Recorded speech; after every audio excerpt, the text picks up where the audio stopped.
Hello दोस्तों, trade with Mazhar channel में आप लोग स्वागत है। मैं डॉक्टर मजहर खान। आज मैं आप लोगों के लिए एक बहुत ही बढ़िया स्टॉक टॉक का स्टॉक लेकर आया हूं। आज हम इस स्टॉक के बारे में पूरे फंडामेंटल एनालिसिस, टेक्निकल एनालिसिस, सारे एस्पेक्ट से हम इसको एनालिसिस करेंगे और देखेंगे दोस्तों कि किस लेवल पे इसे बाय करते हैं, कैसे इसको एक्यूमुलेट करना है और किस लेवल तक ये जा सकता है दोस्तों। तो इस वीडियो को शुरू करने से पहले मैं आप लोगों से गुजारिश करूंगा कि अगर आप इस चैनल पे नए हैं तो इसे सब्सक्राइब कर लीजिए दोस्तों, और बेल बटन दबाना मत भूलिएगा और लाइक करिए दोस्तों, ज्यादा से ज्यादा लोगों तक शेयर करिए। एक अनाउंसमेंट ये था दोस्तों कि हमारा जो बेसिक टेक्निकल एनालिसिस का कोर्स है वो हमने बिल्कुल फ्री कर रखा है यूट्यूब पर। आप जाएंगे हमारे चैनल के ऊपर तो प्लेलिस्ट है बेसिक टेक्निकल एनालिसिस का, उस पर आप जाइए और उस प्लेलिस्ट को एक बार, दो बार, तीन बार देखिए जब तक आप सीख ना जाए दोस्तों। और कोई क्वेरी है तो नीचे डिस्क्रिप्शन बॉक्स में मेरा नंबर है, आप उस पर आकर मुझसे कांटेक्ट कर सकते हैं अगर कोई क्वेरी जनरेट हो रही है तो। और उस कोर्स को करने के बाद आप intraday, swing trading, value investing, ये सारे कोर्सेज आप हमसे ले सकते हैं और बहुत ही मुनासिब दामों में अवेलेबल है। चलिए दोस्तों, चार्ट बाबा चलते हैं और देखते हैं आज का स्टॉक टॉक उसका चार्ट है उस पर हम चलते हैं और देखते हैं कि किस तरीके से हमें इसको एनालिसिस करना है। चलिए दोस्तों चलते हैं। हेलो ट्रेडर्स, हम चार्ट बाबा पर आ गए हैं और आज मैंने स्पेशली आपके लिए स्मॉल कैप की कंपनी लेकर आया हूं, क्योंकि आपने अगर मुझे प्रॉपरली ट्रैक किया होगा तो आपको पता होगा कि इस चैनल पर लार्ज कैप कंपनी और बहुत हो गया तो मिड कैप कंपनी के नीचे हम नहीं आते। बट इस कंपनी ने अक्षर केमिकल इंडिया लिमिटेड, इसने मुझे अपनी तरफ इतना ज्यादा आकर्षित किया कि मैं मजबूर हो गया इसको स्टॉक टॉक के अंदर इसकी सीरीज में इसको शामिल करने के लिए। और फाइनली मैं बताऊंगा आपको सारी चीजें कि मुझे इसके अंदर क्या बेहतर लगा, क्या चीजें अच्छी लगी।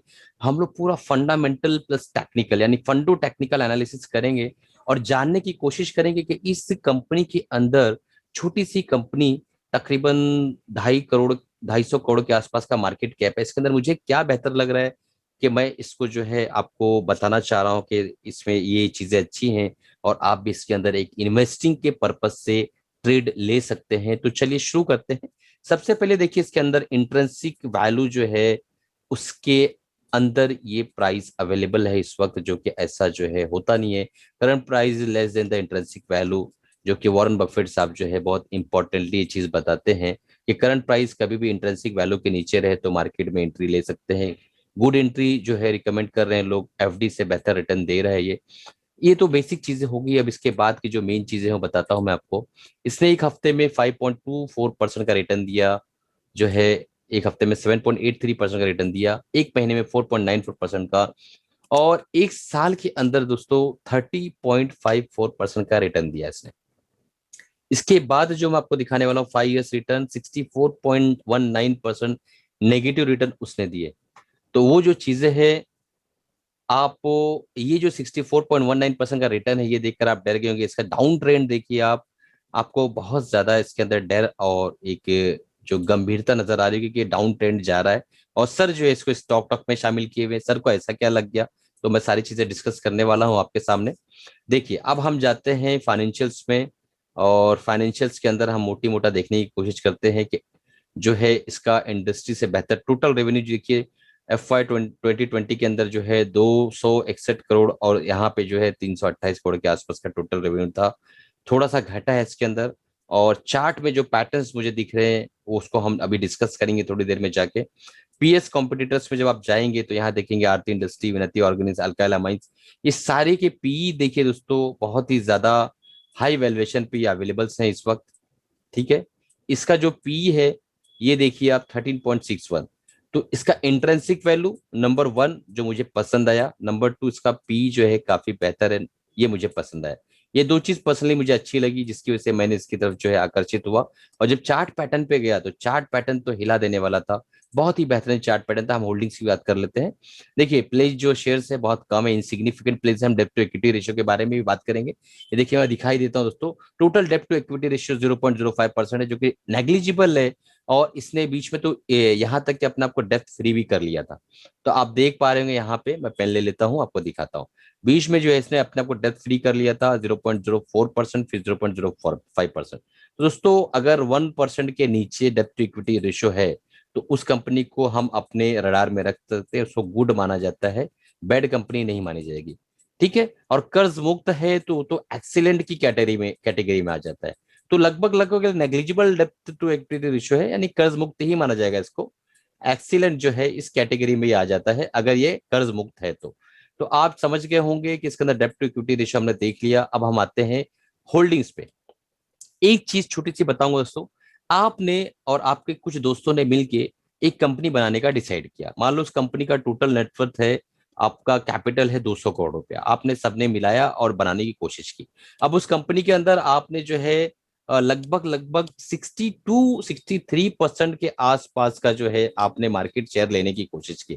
तो 63% आपने मार्केट शेयर अपने पास रखा और बाकी के शेयर्स जो है वो मार्केट में डिस्ट्रीब्यूट किए। तो अब 63% का जब मार्केट शेयर आप अपने पास रखते हैं तो इसका मतलब ये होता है कि आपको अपनी कंपनी पे पूरा पूरा भरोसा है, आपको विश्वास है अपने डिटर्मिनेशन पे, अपने ऑर्गेनाइजेशन पे, अपनी कंपनी पे, अपने सारे जो है बंदे पांचों आपके हैं उन पे भरोसा है। इसलिए तो आप 62% जो है शेयर होल्डिंग्स अपने पास रख रहे हैं। तो ये जो होता है वो पॉइंट जो बहुत इंपॉर्टेंट होता है एक इन्वेस्टर के पर्सपेक्टिव से देखने के लिए कि शेयर होल्डिंग आपके पास कितनी ज्यादा है। प्रोमोटर्स की शेयर होल्डिंग लगभग लगभग एग्जैक्टली सेम रही है, उन्होंने अपनी प्रोमोटर होल्डिंग कभी घटाई नहीं है।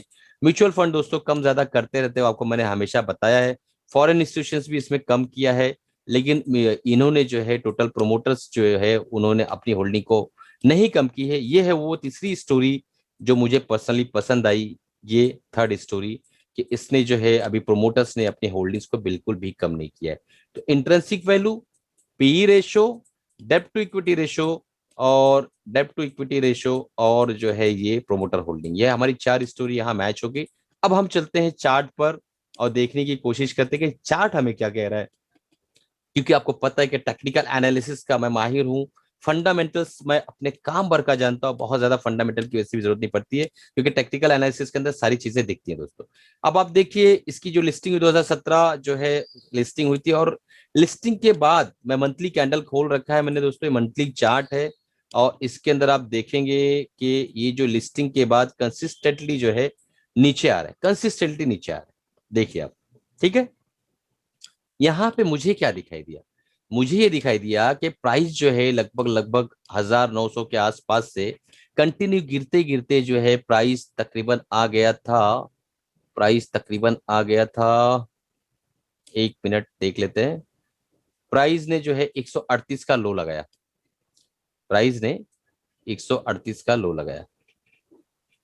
ठीक है, 138 के लो के बाद प्राइस अब उससे नीचे नहीं जाना चाह रहा है। इनफैक्ट देखा जाए अगर सही से प्रॉपरली स्टडी अगर करे प्राइस एक्शन को, तो प्राइस तो कोरोना काल के, ये जो कोरोना काल का कैंडल है मार्च 2020, उसके पहले ही प्राइस ने इसके नीचे आना रिजेक्शन स्टार्ट कर दिया था।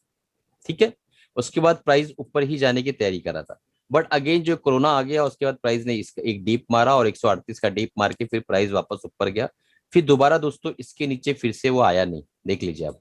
ठीक है, तो अब अगर हम प्राइस के एक एक्शंस को समझने की कोशिश करें तो प्राइस यहाँ पे बॉटमिंग आउट होने की कोशिश कर रहा है मंथली कैंडल पे। ठीक है, अब मैं आपको लेके चलता हूँ वीकली कैंडल पे, तो आपका जो है आंखें खुली खुली रह जाएगी कि वहां क्या सिनेरियो बन रहा है।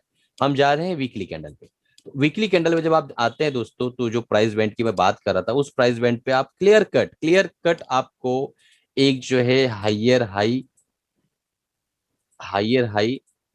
1 लाख बन चुकी है और हाइयर लो 2 लाख बन चुकी है।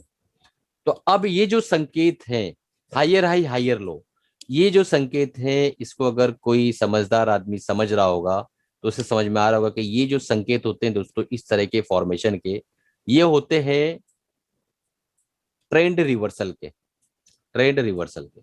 ठीक है, यहां से ट्रेंड रिवर्सल हो चुका है, पहली चीज। दूसरी चीज, आरएसआई भी बहुत दिनों या सालों के बाद कह लीजिए, आरएसआई ने भी बहुत सालों के बाद, यानी आप देखेंगे तो यहां से लेके कंसिस्टेंटली आरएसआई ने 50 के नीचे ही अपना सफर तय किया है। तो जुलाई 2017 से लेके 2020 जनवरी फरवरी तक इसने आरएसआई ने 50 के नीचे ही ट्रेड किया। अब आरएसआई 50 के ऊपर रहना शुरू कर दिया है। ये दूसरी स्टोरी, लगभग लगभग आप समझ पा रहे होंगे कि चार्ट पर ये जो है दूसरी स्टोरी है कि ये जो है एक तरह से हाइयर हाई और उसके बाद RSI भी 50 के ऊपर रहना शुरू किया। अब हमें क्या लगता है, हमें क्या करना चाहिए? अब ये जो पूरी स्टोरी मैच होने के बाद आपको क्या लगता है कि हमें क्या करना चाहिए? हमें दोस्तों इसके ऊपर जो है एक नजर बना के रखना चाहिए। मैं EMA हटा देता हूँ, EMA की कोई आवश्यकता नहीं होती है। और हमें देखना चाहिए कि इसने अपने ट्रेंड को ब्रेक किया है कि नहीं। तो आप देखिए, बड़ी खूबसूरती से इसने अपने ट्रेंड को बड़ी खूबसूरती के साथ ब्रेक कर दिया। अगर हम एक लॉन्ग टर्म ट्रेंड भी देखें तो उस ट्रेंड ने यहाँ पे ब्रेकआउट दे दिया है। ठीक है। हाँ, अब हम अगर स्टॉक टॉक के हिसाब से बात करें तो 1 साल से 3 साल के लिए अगर आप रखते हैं तो इस स्टॉक को जो जाने की जो संभावना है, अभी ये स्टॉक 260 पे है, तो पूरा पूरा मुझे ऐसा लगता है कि 800 तो आराम से मारेगा दोस्तों। ये 800 आराम से जाएगा किसी भी बिना दिक्कत के, अगर आप इसको 3 साल के आसपास होल्ड रखते हैं तो अब आप डालिए कि 260 रुपए का स्टॉक 800 रुपया पहुंच जाता है, तो आपका टोटल प्रॉफिट कितना परसेंट हुआ? लगभग लगभग दोस्तों तकरीबन मेरे हिसाब से 350% के आसपास का आपको प्रॉफिट होता है इसके अंदर। ये वो चीज थी जिसने मुझे आकर्षित किया। Chart pattern, bottoming out, RSI का जो डाइवर्जेंट, ये सारी चीजें जो मुझे पर्सनली अच्छी लगी और मैंने चाहा कि आपसे शेयर करूं, तो ये वो चीजें थी कि 350% का रिटर्न अगर हमें 3 साल में रुक कर मिलता है, एवरेज 100 नॉट 125% पर एनम के हिसाब से अगर प्रॉफिट मिलने की पूरी पूरी संभावना में नजर आती है, तो आप बात बताइए कि ऐसे स्मॉल कैप स्टॉक को मैं आपके सामने क्यों ना लेकर आऊं? As a trainer, as a coach, as a mentor, मेरा क्या काम है? मैं ऐसे छुपे हुए हीरो को आपके सामने लेकर आऊं, ऐसे डायमंड्स को आपके सामने पेश करूं जिसमें आप कुछ काम कर सके। तो अब हम देख लेते हैं कि सर इसमें ठीक है, आपने बताया, बहुत अच्छा लगा, बहुत अच्छी बात है, हम बाय कैसे करें?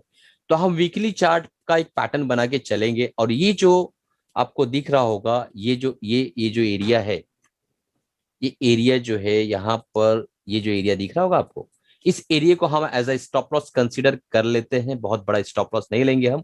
190 के आसपास का हमारा स्टॉप लॉस होगा, 190 के आसपास का। यह जाने के लिए हमारा 70 रुपया, ठीक है। और आने के लिए हमारे पास कितने रुपए हैं दोस्तों? आने के लिए लगभग लगभग हमारे पास है 600 रुपए। तो हमारा रिस्क टू रिवॉर्ड हो जाता है 1:10 के आसपास। तो हमारा जाने के लिए 70 रुपया, और आने के लिए जो हम यूज करेंगे लगभग लगभग जो है, हम ट्रेलिंग स्टॉप लॉस 2 कैंडल का लेके चलते रहेंगे। इसका मैं क्राइटेरिया बता देता हूँ। मान लो ये कैंडल है, उसके बाद हम जो है सीधा चलते रहेंगे, और लोअर लो पे जो है हम अपना स्टॉप लॉस ऐसा इस तरीके से, मान लो ये लो बनाया, फिर ये हाई बनाया, फिर ये लो बनाया, वीकली कैंडल पे, याद रखिएगा, डेली में हमें नहीं घुसना है। इस पे फिर ट्रेलिंग स्टॉप लॉस यहाँ पे, फिर मान लो ये ऐसा जा रहा है, फिर यहाँ पे, इस तरीके से ट्रेल करते हुए हमें जाना है।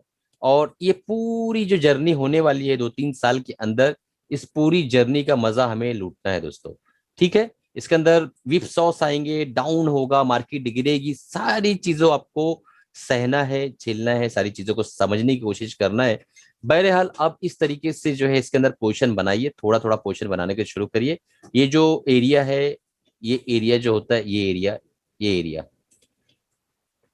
इस एरिया के अंदर जो है जब भी माल हमें मिले इसको बाय करते रहना है। हमारा एसएल जो होगा दोस्तों 190 के आसपास का हमारा एसएल है। हमारा टारगेट 800 के आसपास का है, जो बड़ा टारगेट है। बीच में भी आपको निकलना है, निकल सकते हैं। और एक डिस्क्लेमर देना चाहूंगा दोस्तों, ये जो मैं वीडियोस बनाता हूं ये ट्रेनिंग पर्पज से, लर्निंग पर्पज से, एजुकेशनल पर्पज से, कोई बाय और सेल रिकमेंडेशन नहीं है। अगर आप इस स्टॉक को बाय करना चाहते हो तो अपने जो है फाइनेंशियल एडवाइजर से राय मशवरा करके आप इसको बाय कर सकते हैं। इसी के साथ मैं अलविदा चाहता हूं दोस्तों। अगर आप इस वीडियो से कुछ सीख रहे हैं, इस चैनल से आपको वैल्यू मिल रही है, तो आप तुरंत सब्सक्राइब करिए और अपने दोस्तों तक शेयर करिए, ताकि जब भी मैं नई वीडियो डालूं ये आप लोगों तक पहुंच सके दोस्तों। चलिए इसी के साथ अलविदा चाहता हूं। कमाते रहिए दोस्तों, खुश रहिए और सीखते रहिए।